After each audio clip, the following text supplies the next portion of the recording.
Vous écoutez le podcast Un nouveau chapitre, épisode numéro 1, kilomètre 0 de Maud Ankawa.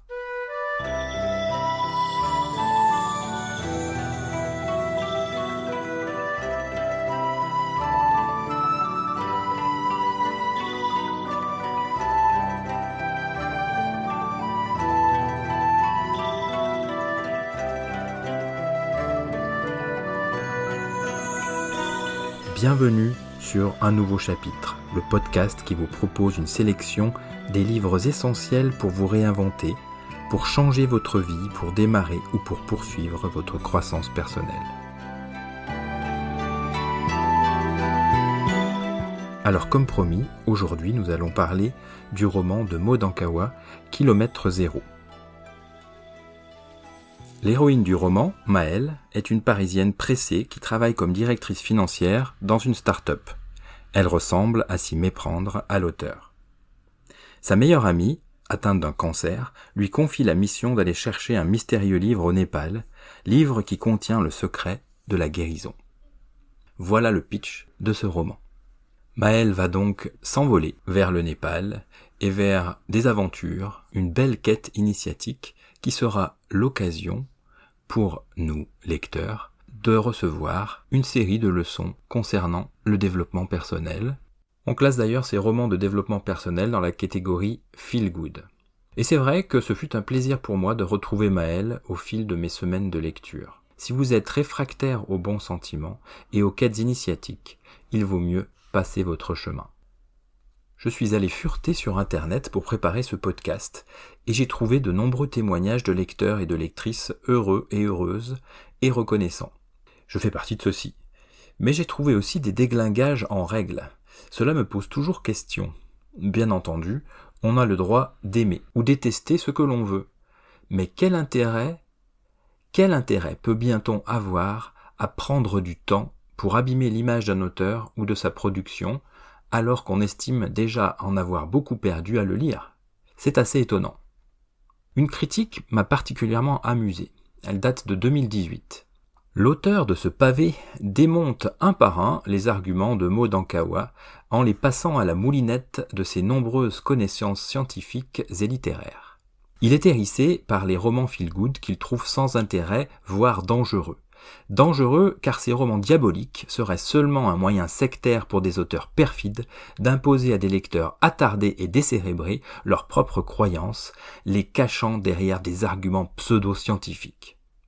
Et nous autres, pauvres lecteurs de romans feel-good, serions tellement déficients que nous ne saurions pas prendre le recul nécessaire sans avoir un avis éclairé comme celui de l'auteur de ce réquisitoire. Alors effectivement, peut-être que nous ne sommes pas les couteaux les plus aiguisés du tiroir, mais je pense que nous sommes assez grands, assez éduqués et suffisamment intelligemment dotés pour prendre le recul nécessaire. Pour terminer sur cet avis, l'auteur accuse les écrivains de romans feel-good d'être des gauchistes extrémistes, alors que lui-même met tout le développement personnel dans un seul sac et jette le tout à la baille, nous imposant son point de vue salvateur unique. Si ça c'est pas de la croyance, et peut-être même, oserais-je dire, de la dictature droitière. Enfin, écrire ou produire quoi que ce soit, c'est donner de soi, et exposer sa production aux yeux des autres, c'est accepter les critiques négatives plus ou moins motivées.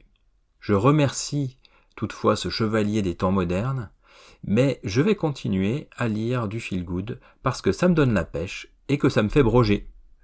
Réfléchir pour ceux qui ne l'avaient pas.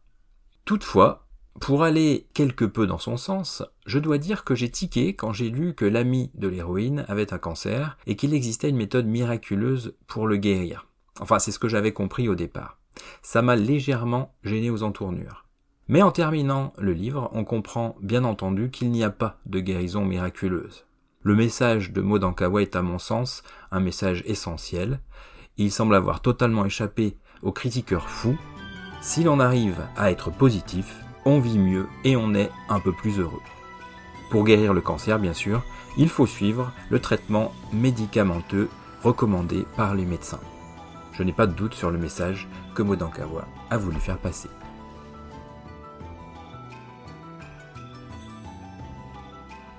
le décor est planté, alors attaquons la face nord et venons-en au cœur du sujet. Première question, pourquoi lire ce livre ?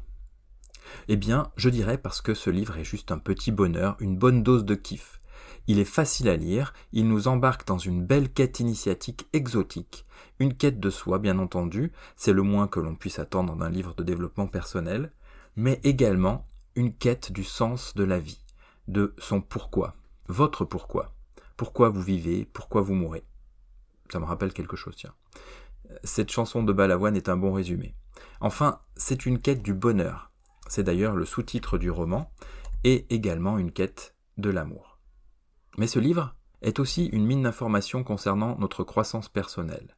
Les thèmes de dev perso traités par Maud Ankawa dans son ouvrage sont des piliers du domaine et permettront aux novices de s'initier tranquillement. Pour les plus avancés, vous trouverez écho à ce que vous connaissez déjà à travers la vision singulière de l'auteur. Pour terminer, le but ultime de Maud Ankawa est à mon sens de nous donner son explication du fonctionnement du monde. Les clés qu'elle nous apporte peuvent nous aider à nous forger notre idée personnelle du fonctionnement de notre environnement. Pas mal pour un roman de développement personnel. Deuxième question, qui est Maud Ankawa ? L'auteur de Kilomètre Zéro est née en 1971, une très très bonne année d'ailleurs. Elle a étudié notamment à Sciences Po, d'où elle est sortie major de sa promotion. Elle a d'abord travaillé dans la publicité, puis dans la finance. Elle dit elle-même qu'elle a toujours vécu une vie à 100 à l'heure et qu'elle s'est donnée sans compter pour son business. C'est d'ailleurs un trait commun qu'elle partage avec son héroïne, Maëlle. Après avoir frôlé le burn-out en 2010, l'auteur décide de partir pour un voyage de 5 semaines au Népal, dans l'Himalaya, avec un Sherpa. Son but était de se retrouver. Elle avait le sentiment de s'être perdue et de ne plus être connectée à ses valeurs. Elle explique qu'elle avait besoin d'un changement radical et que ce départ a été pour elle une question de survie. Elle voulait, et je la cite, « vivre autrement, vivre tout court, vivre dans la lenteur des pas et du souffle court, de la respiration qui se cherche dans l'oxygène raréfié par l'altitude, dans le silence immense et si précis, dans l'exactitude de l'instant. Vivre du sourire de l'étranger, du bol de riz partagé, des petits miracles de chaque seconde. » De retour à Paris, Maud s'est à nouveau investie dans de nombreuses activités, coaching, conférences, conseillère en entreprise et aussi auteur de romans. Troisième question, quels sont les grands enseignements à tirer de ce magnifique ouvrage ? Il est temps de vous livrer la substantifique moelle. Maud distille à travers les plus de 360 pages de son roman le résultat de sa quête personnelle face à la puissance et à la beauté de la nature au contact de la population qui vit sur le toit du monde. Les voici donc, sans ordre de préférence ni hiérarchie. Il s'agit de grands thèmes pour lesquels elle apporte chaque fois une recette. Je crois que cela vaut la peine de les essayer. Et vous comprendrez aisément, une fois que nous aurons fait le tour de l'essentiel, pourquoi j'ai choisi ce livre pour être le sujet de ce premier podcast. Le premier thème est celui du rapport au temps. Vivre l'instant, c'est l'un des serpents de mer du développement personnel. Être dans le moment présent veut dire profiter de chaque minute de notre vie, qui est somme toute relativement brève. Mais être dans le présent, c'est également laisser à distance le passé, c'est-à-dire la peur et les regrets. Mais également ne pas être dans la projection, et ne pas vivre dans un futur qui lui-même engendre des peurs et des pensées négatives. Alors pour vivre dans le présent, les méthodes sont multiples. Si vous vous intéressez au développement personnel, vous en connaissez certainement. Voici celle que nous propose l'auteur. Elle est en 3 parties. Tout d'abord, se poser dans un endroit le plus calme possible, fermer les yeux et observer les pensées et les émotions qui arrivent dans notre esprit. Ensuite, il faut essayer de chasser les pensées négatives. Pour Maud Ankawa, les pensées négatives ne sont que des tentatives de prise de contrôle de l'ego sur le cœur. On va faire un petit point ici d'ailleurs sur ces deux notions, ego et cœur. Pour vous aider à mieux comprendre, Maud explique que nous sommes dirigés par 2 entités. L'ego, qui réside dans le cerveau, est en quelque sorte notre mauvais génie. On le laisse en général aux commandes de notre vie et c'est lui qui nous fait voir le monde à travers le prisme des pensées négatives, de la peur et du regret. C'est lui qui nous trouve toujours des excuses pour ne pas passer à l'action, pour ne rien faire. C'est lui qui n'accepte pas notre responsabilité et rejette la faute sur les autres. La deuxième entité est l'amour qui se trouve dans le cœur et qui est régi par la confiance, par l'espoir. Enfin, il faut penser et vivre. Vivre tout ce qui nous entoure, c'est-à-dire prendre conscience de la pièce, qui est calme, de la rue, qui est peut-être pleine de vie, d'une présence familiale ou amicale, d'un beau paysage, d'un câlin, d'un repas ou d'un simple sourire, selon l'endroit et le moment où vous vous trouvez. Naturellement, l'ego est aux commandes. Pour le déconnecter, il faut créer une routine de paix intérieure, qui consiste à méditer face à la nature, chaque matin par exemple, et à essayer de ne plus faire qu'un avec le cosmos, ce qui permet aussi de créer une harmonie nécessaire entre le cœur, le corps et le cerveau. Pour cela, elle utilise des techniques de respiration et de visualisation qui s'apparentent, je pense, à de la sophrologie, à de l'auto-hypnose ou bien à de la méditation. Venons-en maintenant au deuxième thème, c'est celui de la connaissance de soi-même. L'auteur parle de renouer avec son vrai moi pour chasser l'ego. Pour renouer avec le vrai soi, pour réussir cette prouesse, il faut accepter de lâcher chaque masque que l'ego a créé dans le but de nous protéger face à l'adversité et face aux épreuves de la vie. Cela veut dire qu'il faut accepter notre propre fragilité, notre vulnérabilité. En arrivant à faire cela, on peut savoir vraiment qui on est, et pour y parvenir, Maud Ankawa donne un plan en 8 points. Alors là, toujours pas de recette magique, c'est une liste de 8 points, de choses qu'il faut réussir à faire sans vraiment de guidance. Je vais donc simplement vous les citer. Le premier, c'est abandonner la peur de manquer. Le deuxième, il ne faut pas craindre d'être rejeté ou d'être seul. La troisième maxime, c'est qu'une fragilité apparente est en réalité une force. La quatrième, les autres tomberont amoureux de notre vérité nue. La cinquième, nous sommes les seuls responsables de nos souffrances. Il faut accepter nos responsabilités. La sixième, une chose qui nous semble négative ne l'est souvent que de notre point de vue. Et oui, elle en reparlera plus tard, notre point de vue n'est que singulier. Il est le résultat de notre histoire et bien entendu, il n'est pas forcément partagé avec les autres et surtout, il ne représente pas la réalité dans son ensemble. Le septième et avant-dernier point, c'est prendre soin de soi et toujours rassurer notre enfant intérieur. Et pour terminer, apprendre à trier les messages qui viennent de l'ego et du cœur, et là bien sûr, on est sur du lourd. C'est la difficulté, et c'est ce que Maud va développer ensuite dans son ouvrage. Mais nous allons nous parler maintenant du troisième thème, qui est le bonheur. Encore un grand thème du développement personnel. Pour Maud, pour être heureux, il faut se fixer un seul objectif quotidien, et vous l'avez deviné, c'est trouver le bonheur. Comment faire ? Eh bien, voilà 5 étapes qu'elle propose. La première chose est de toujours se fixer un but à atteindre. Il faut avoir un objectif si on veut pouvoir faire le bilan, examiner sa progression. Mais ce but, il faut conserver à l'esprit qu'il reste hypothétique et mouvant, et que c'est un chemin, ce n'est pas finalement une destination que l'on va atteindre. Elle commence à évoquer, à ce moment-là, l'importance de comprendre que quand on cherche le bonheur, on l'a en réalité souvent sous les yeux. Et que c'est le chemin qui va nous mener à notre objectif qu'on ne peut pas atteindre comme un mirage, comme un arc-en-ciel, qui est le vrai bonheur. Mais elle émet quand même une réserve, c'est qu'il ne faut pas avoir une vision trop rigide de ce but à atteindre. Parce que sinon, ça va nous demander d'anticiper l'avenir, et ça va être source de peur, et l'ego risque de prendre le contrôle.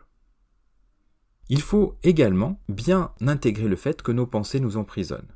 Il ne faut pas les laisser faire pour arriver à profiter de chaque instant. Enfin, il faut rester ouvert aux opportunités et à toutes les belles surprises que nous réserve chaque journée. Vous l'avez compris, il faut être positif. Maud nous demande d'être positif en tout temps. Il s'agit là du 4e thème, la pensée positive. Et pour cela, elle nous donne encore une formule. Vraiment, elle est trop sympa. Il faut d'abord bien comprendre que notre vision n'est que la réalité que nous créons de notre propre point de vue et que souvent, elle n'est pas partagée par les autres. Ce que nous prenons pour des vérités, ce que nous créons comme réalité, se construit avec des filtres, des filtres qui sont issus de notre passé, soit de nos expériences, soit de notre éducation par exemple. Notre réalité est donc singulière et unique. Il est impossible de connaître la véritable réalité si on reste à notre simple point de vue, un point de vue fixe et étriqué. Ce serait comme regarder une pièce à travers un trou de serrure. Il faut prendre de la hauteur, il faut avoir d'autres points de vue pour pouvoir imaginer ne serait-ce qu'une partie de la véritable réalité. Nous pensons souvent détenir une vérité unique, mais nous devons prendre garde aux certitudes, car elles ne font qu'engendrer des illusions. Voilà déjà de belles leçons à méditer pour notre croissance personnelle. En ce qui me concerne, je n'arrive pas forcément à tout appliquer, mais en me dirigeant vers la direction pointée par Maud, je peux suivre une piste de croissance et d'amélioration permanente. Je vous propose d'emprunter cette piste ensemble pour le bout de chemin qui vous semblera bon. Il nous reste beaucoup de choses à découvrir, mais ce sera l'objet d'un prochain épisode. Je vous propose de conclure celui-ci en récapitulant les 4 thèmes principaux abordés par l'auteur de Kilomètre Zéro. Tout d'abord, nous avons parlé du moment présent et de l'importance d'apprécier chaque instant de notre vie. Ensuite, nous avons plongé en nous-mêmes pour intégrer le fait qu'une lutte de pouvoir permanente existe en nous. L'ego qui réside dans le cerveau nous fait voir le monde par le prisme de la peur. Il est important de prendre conscience de cela et de s'en libérer. Nous verrons dans le prochain épisode comment laisser le cœur décider et comment suivre notre intuition. Le 3e thème est bien sûr celui du bonheur. Comment faire pour trouver le bonheur ? L'auteur nous donne une recette personnelle, vous avez compris qu'il fallait profiter de chaque instant, faire preuve d'adaptabilité et de résilience et rester ouvert aux belles surprises que la vie nous réserve. Enfin, nous avons abordé le thème de la pensée positive. Il est bien sûr central dans le roman de Maud, car sans pensée positive, on ne peut initier le cercle vertueux qui nous permettra de prendre les commandes de notre vie. Je vous laisse donc en suspens et vous donne rendez-vous dans le prochain épisode dans lequel nous approfondirons ces thèmes, car Kilomètre Zéro creuse en nous aussi profondément que l'Himalaya est haut. Si vous avez aimé ce podcast, n'hésitez pas à commenter, à partager et surtout à donner une note pour lui donner le maximum de visibilité. D'ici là, prenez soin de vous. La semaine prochaine, nous nous retrouverons pour la suite des aventures de Maël sur le toit du monde. À très vite. Merci d'avoir passé ce moment avec un nouveau chapitre. J'espère qu'il a été aussi agréable pour vous que cela a été pour moi de le préparer.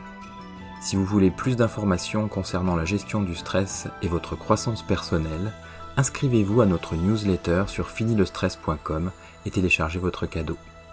À bientôt.